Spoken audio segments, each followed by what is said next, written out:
Hey YouTube, welcome back. Doing another video today. This is going to be a good one. So I'm attempting to build basically just a shaker style cabinet door, but this cabinet door is going on the front of my dishwasher.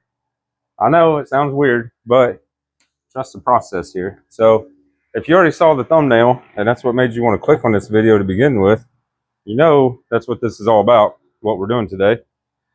So what I would have done already is I haven't taken the cover off the dishwasher yet, but I went ahead and pulled my measurements and I got my boards cut to size. These were just 1x4s. I ripped them down to 2.5 inches wide because that's how all my cabinet doors are with the profile that's routed into them. I do got a scrap piece because I always like to test it first to make sure it's going to work. I believe that's the right bit that I used on the last cabinet doors I built, and I haven't changed it because I haven't used this at all. So what we're going to do is get our little handheld paddles here because, well, safety first, right? Ugh, if I can get it out of there. All right. And we're going to run this test piece through like that. We're going to verify that we like the profile on it. And if we like it, we're going to send these through and I'll show you the rest of the progress. So I'm going to fast forward y'all on this part of me testing and routing these. Just remember when you do this, be very careful. Use your paddles if you got them. I don't care what anybody says. Like, there ain't no way I'm putting my hand close to that thing. So just be careful. That's all you gotta do. I'll see you in a minute. All right, here we go. I did the test piece. I like it. This profile right here is what we want. That's what's on our cabinet doors. I hope you can see this. And then we have this opening here that our piece of our panel will slide into when we're done. So let's get busy.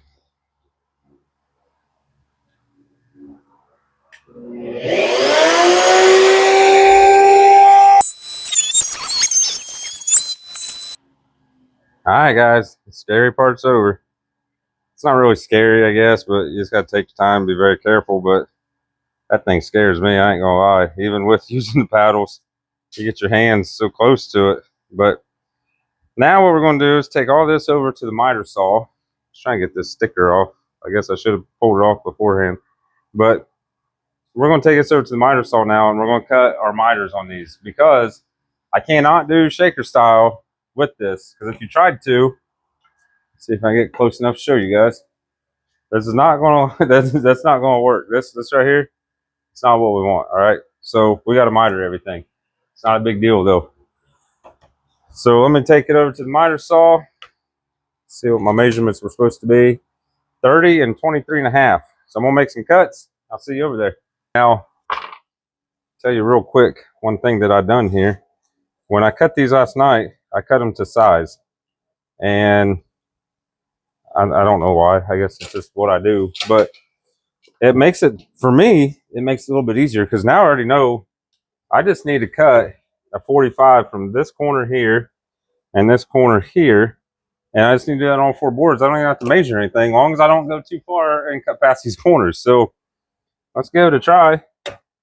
See what it does. Turn this fan on. I'm going to turn the dust collector on real quick and try to get some of this dust down out of here. But I'm going to fast forward y'all through these cuts and we'll see you in a minute.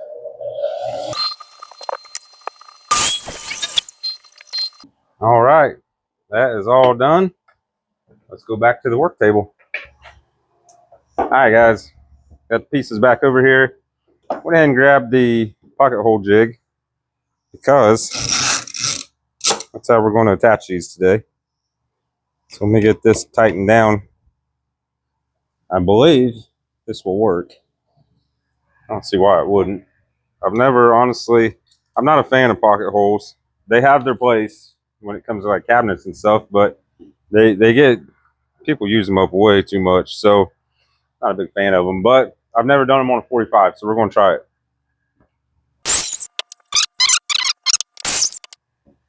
There we go. 4 pocket holes drilled. So now let's flip everything upside down so we can start assembly and glue up on this. Now, one thing you got to remember, don't do your top piece yet or your bottom piece. Don't do one of these pieces because you got to be able to slide your panel in when you're done. And all right, guys, let's start assembly. There we go. Now look, I know some people are probably gonna say you shouldn't use your impact gun to put in pocket screws. You probably shouldn't, but I do. This one, the Milwaukee one, the M12, I've got torque settings on it. I put it on 1 and it does just fine. But if for some reason you don't want to do that, you can use your drill and set the speed on that or the torque setting. Stupid fly getting in my glue. You can do it however you want, guys. It don't really matter, to be honest with you. But let's see what we can do here. Be really nice. I can get this to go on the first try.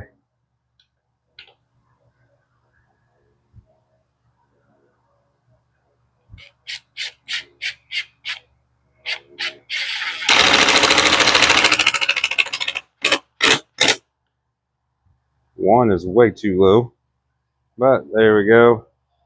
It did spin a little bit, but we can sand that because we got to sand this whole thing anyways. It's not a big deal yet. All right, let's do the next one. And then we can put our panel in. We'll be right on it. So I'm going to fast forward you guys, and we'll be back when this thing is ready to put the panel in, I guess. All right.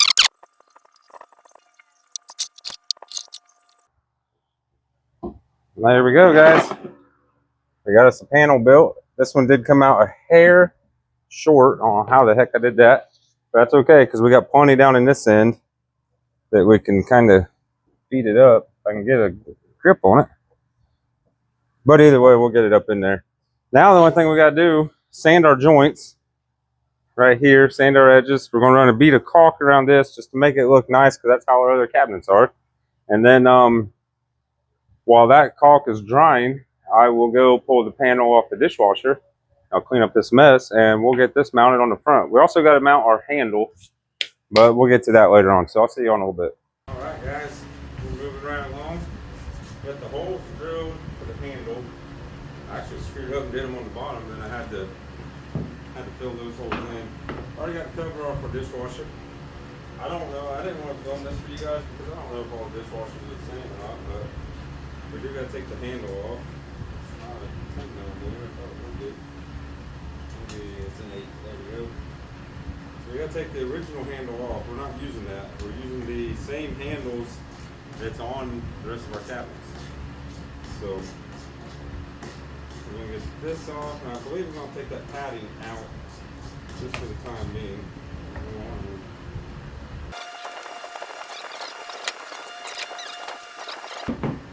Flip it over. I don't think we're worried about the Whirlpool logo on there. It can stay as is. Put this over top of it.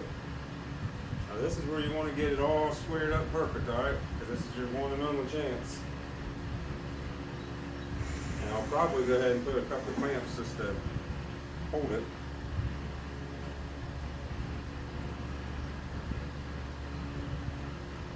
There you go. Let me get a couple of clamps real quick.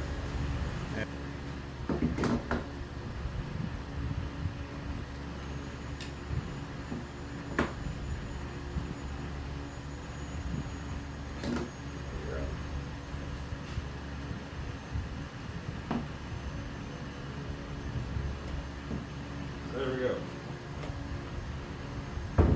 Now what we got to do is we're going to come around the inside of it and we're going to drill some holes. I've actually picked up, well, I only got 15, but these are number 8 button head screws, but they are stainless. They're 5/8 of an inch, so that way we can drive them in all the way, and we don't got to worry about them popping through our face frame that we built. So we're going to have to figure out where we want to put our holes. I think we definitely need the majority of them.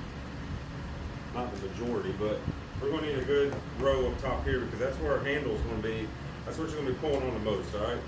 And then we'll do some down the sides and a couple at the bottom of it, and it'll be good to go. So we're going to go ahead now and mark where we want these. I'm probably going to have to pull some measurements. I don't have my mountain tape measured over there. So So I know I can go, I'm gonna try to probably just mark them in about 1 inch all the way around. So let me get my tape measure and start marking some stuff out.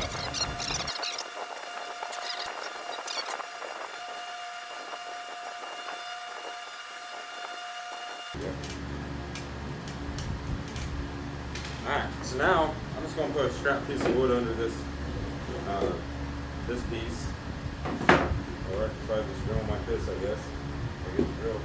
So I'm going to drill all these out and then we'll get this piece ready to start painting. So I'll be back. Alright guys, we're back. You hear that noise, shaking up a can of paint. Now I know I should probably roll and brush this, but I would still have to paint the metal frame or the actual metal door. So I'm just giving this a try. I don't know if it's gonna work. I ain't telling you to do it. But this is the paint and primer. It says it's good for wood, metal, plastic, and more, and it's semi-gloss. So in theory, this should work. We'll see though. I'm gonna fast forward you all while I paint it.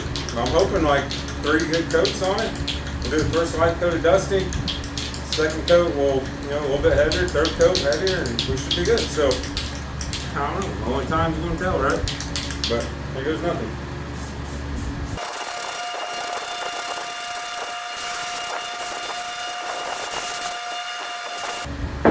Alright, that's coat number 1. It's 540, so I'm gonna let that sit for like 10 minutes, let it tack up, and we'll go a second coat. Alright guys, this is the finished product. It's actually been a couple weeks since we built this door cover, and I wasn't sure how I felt about it, so that's why I didn't finish the video. Obviously, I think the white is off a little bit, so the spray paint it was not the best idea. It did do nice coverage though, and it don't look bad, but it's not the right color white, I don't believe. Not sold on it yet. It took me probably a good week to even get used to this thing, but it don't look bad. It does blend in. I can't push it back any further. I guess this idea would have been better if you designed your house for this said modification. I don't like how the door is still, technically, if you look at where this cabinet door is at, that's approximately, we'll say, a 3/4 inch wide board, and we're out quite a bit. So really the dishwasher could go back another inch and a half and make it look a lot better, but I can't get another inch or inch and a half out of it. So it is what it is. I think it looks cool though. I will touch up the paint on it, or not touch up, repaint it the correct white. I thought I was gonna get lucky and be able to skimp by with just spray painting it, and that didn't work as far as color goes. But as you can tell, it's got the matching pole handles on it. Looks pretty cool.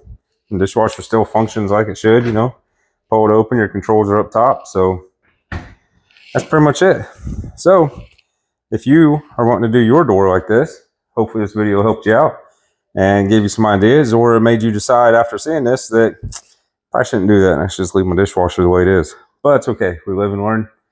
Make sure you give us a thumbs up for effort at least, and share this video with your friends, follow us, and we'll see you all next time.